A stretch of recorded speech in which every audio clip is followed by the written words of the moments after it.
Hi, and welcome back to the Lock Around the Clock for Week 16. Yes, the playoffs are almost here, and the regular season is almost gone.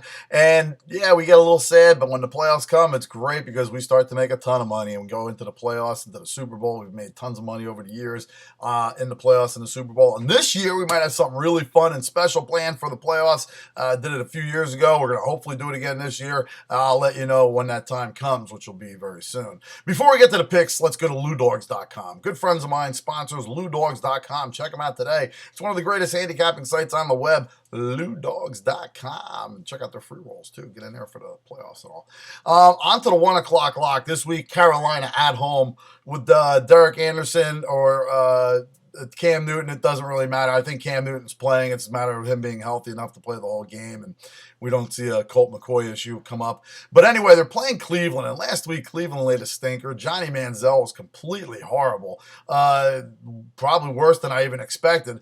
And I don't see it get any better here on the road in Carolina against a pretty underrated defense and what I feel could be a game that's very lopsided. And they're only laying 3.5 in this game. I just happen to really like the Panthers in this game. I don't see Manziel turning things around that dramatically in this game.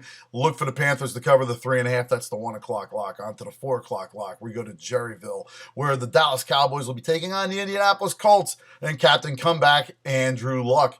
Now, the Cowboys' offensive line is going to be great for whatever running back, whether it's Murray, Dunbar, whoever's coming out of the backfield. It could be me, for example, and they're going to get over 100 yards. They're going to do very well against the team in the Colts that doesn't defend very well at all against the run, as we've seen in games before. Jonas Gray. Anyway, going into this game, the total is 55. I see the Cowboys scoring at least probably anywhere from 25 to 35 easily. I see this game ending up one of those 37, 35 kind of games. Look for the total to go over the 55 total, which I know seems high, but trust me, this will go over. It'll be partway there, if not 75% of the way by the half. Trust me on this one. Take the over in the 4 o'clock game. That's the Cowboys and the Colts over 55.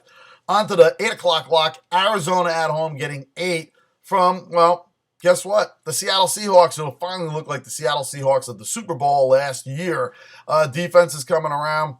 This is going to be a defensive, ugly slug match between these two. And the fact that Ryan Lindley is back there doesn't really make much of a difference. He's been playing okay enough to get this team through. The running games has been the key factor, and the defense for this team, as well as the opposite for Seattle. I mean, their run game, Marshawn Lynch in some games just has disappeared. The passing game, it's questionable at best.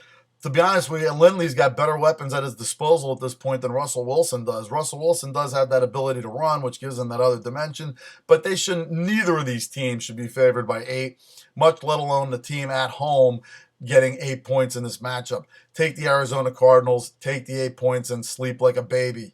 And that is my John Hanson moment. Hopefully, John, you watched this video and you caught that. I'm crediting you for sleep like a baby. Anyway, until next week when we go 3-0, take it to the book, take it to the bank, and as always, you take it ace.